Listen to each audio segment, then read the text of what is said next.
Assalamualaikum warahmatullahi wabarakatuh. Nama saya Muhammad Ilham Mustaqim Santoso dengan C1C021250.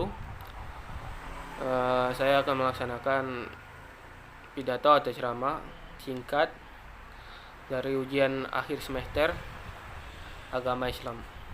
Bismillahirrahmanirrahim. Saya bertema tentang radikal. Isu Islam radikal adalah isu yang sangat berbahaya bagi Islam, dan tentunya isu ini bukanlah hal yang datang tiba-tiba.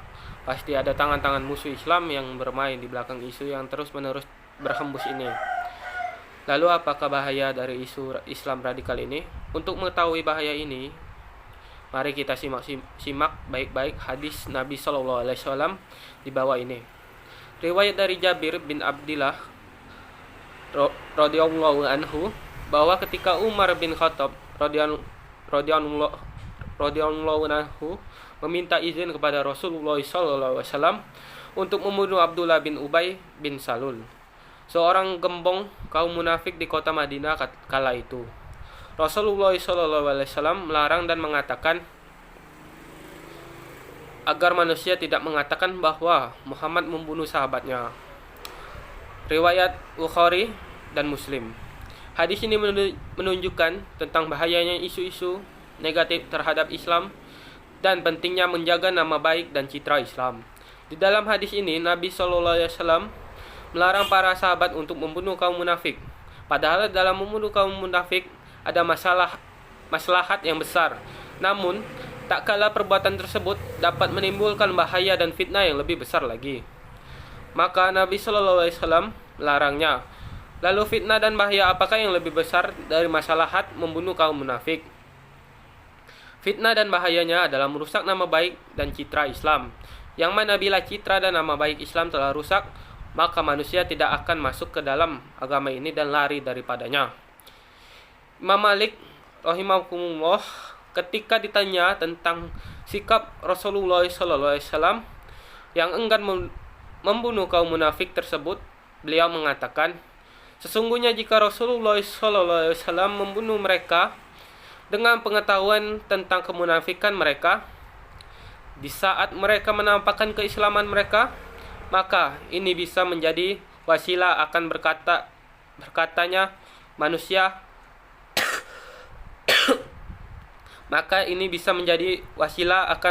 manusia bahwa Nabi SAW tidaklah membunuh mereka kecuali karena kedengkian.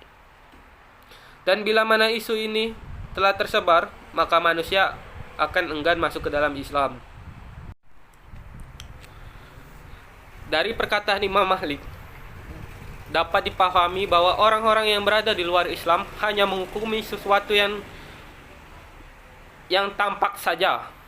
Mereka hanya tahu bahwa kaum munafik adalah seorang muslim yang sama seperti yang lainnya. Dan ketika Nabi SAW membunuh mereka, mereka akan menganggap bahwa Nabi SAW membunuh umatnya dan mengajarkan kepada umatnya untuk membunuh sesama. Yang mana ini adalah ajaran kekerasan dan radikal. Dan jika stigma negatif ini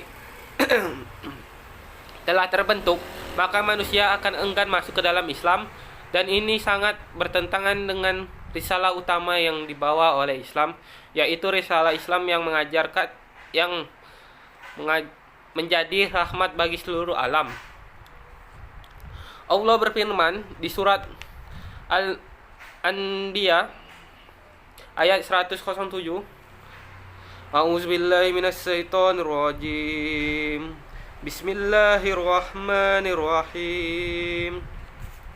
Wa ma arsalnaka ilal rahmatan lil alamin, yang artinya kami tidak mengutusmu Muhammad kecuali rahmat bagi seluruh alam.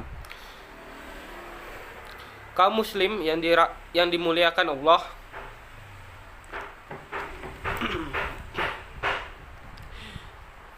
Islam justru agama yang memberantas radikal. Namun bila ada yang mengatakan bahwa Islam adalah agama yang mengajarkan kekerasan dan radikalisme, maka ini bagaikan orang yang mengatakan panas adalah dingin, cahaya adalah gelap, dan siang adalah malam.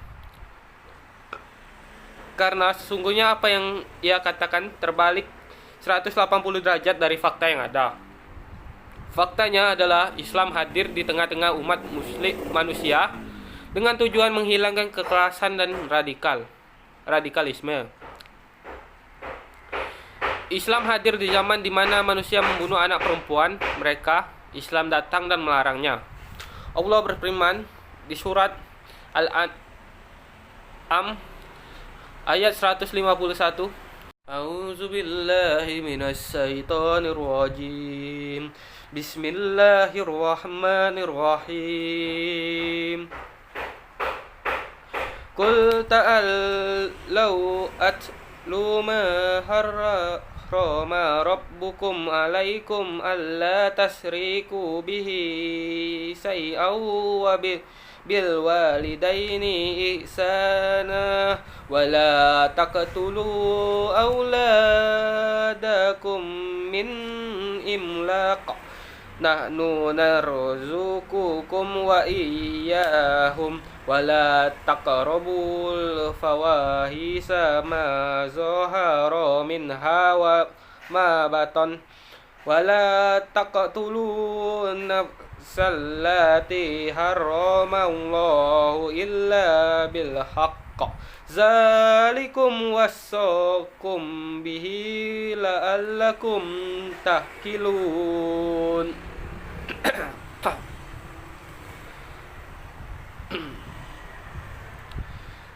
Katakanlah Muhammad, marilah aku bacakan apa yang diharamkan Tuhan kepadamu. Jangankan mempersekutunya dengan apapun. Berbuat baik kepada ibu bapa. Janganlah membunuh anak-anakmu karena miskin. Kamilah yang memberi rezeki kepadamu dan kepada mereka. Janganlah kamu mendekati perbuatan yang keji, baik yang terlihat ataupun yang tersembunyi. Janganlah kamu membunuh orang yang diharamkan Allah kecuali dengan alasan yang benar. Demikianlah Dia memerintahkan kepadamu agar kamu mengerti.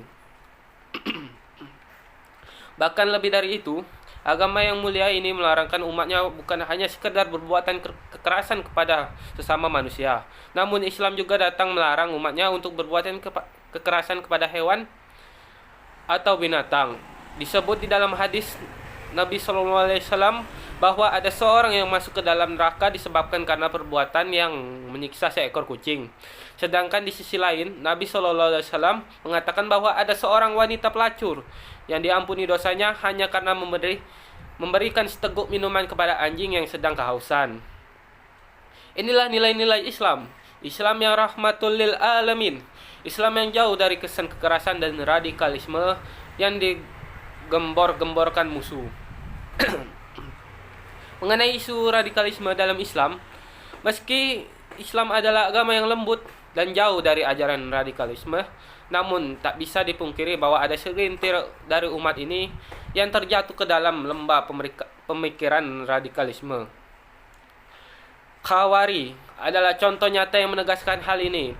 Pemahaman radikalisme yang mungkin menjangkit kepada segelintir umat ini bukanlah dikarenakan ajaran Islam yang mengajarkan hal tersebut. namun kesalahan mereka dalam memahami dalil-dalil yang membuat mereka terjerumus dalam lembah kenistaan ini. Dalam menghadapi banyak cara-cara yang dapat dilakukan, dan yang paling utama adalah dengan senantiasa meningkatkan dan mengalahkan kajian-kajian dan diskusi ilmiah yang berasaskan akidah Ahlus-Sunnah wal Jamaah. Dengan pemahaman para sahabat dan para salafus saleh, karena inilah satu-satunya yang dapat mencegah dari keracunan pemikiran yang berbahaya ini. Dan bila pada prakteknya ditemukan ada orang-orang radikalisme atas nama Islam yang ternyata dalam kehidupan sehari-harinya mengenakan simbol-simbol syariat yang agung pada dirinya, seperti bercelana cingkrang, berjanggut, atau bahkan berkerudung dan bercadar, maka bukanlah simbol-simbol syariat ini yang mesti diperangi, namun orangnya lah yang mesti diperangi. Karena Nabi SAW menyebutkan bahwa di antara sifat-sifat dari Khawarij adalah senantiasa memperbanyak salat dan membaca Al-Quran. Namun beliau alaihi salatu wassalam hanya menyeru untuk memerangi orang yang bukan syariatnya yang ada pada diri mereka. Karena syariat tetaplah syariat meski dia berada sesama orang-orang yang fasik dan batil. Sedangkan kemaksiatan tetaplah kemaksiatan meski ia hinggap bersama orang-orang yang alim dan soleh. Demikianlah, semoga Allah senantiasa menjaga umat ini dari makara orang-orang yang berbuat makara, dan senantiasa melipatkan rahmat dan karunia-Nya kepada kita sebagai umat yang mengikuti agama ini. Saya akhiri, wabillahi taufiq wal hidayah. Wassalamualaikum warahmatullahi wabarakatuh.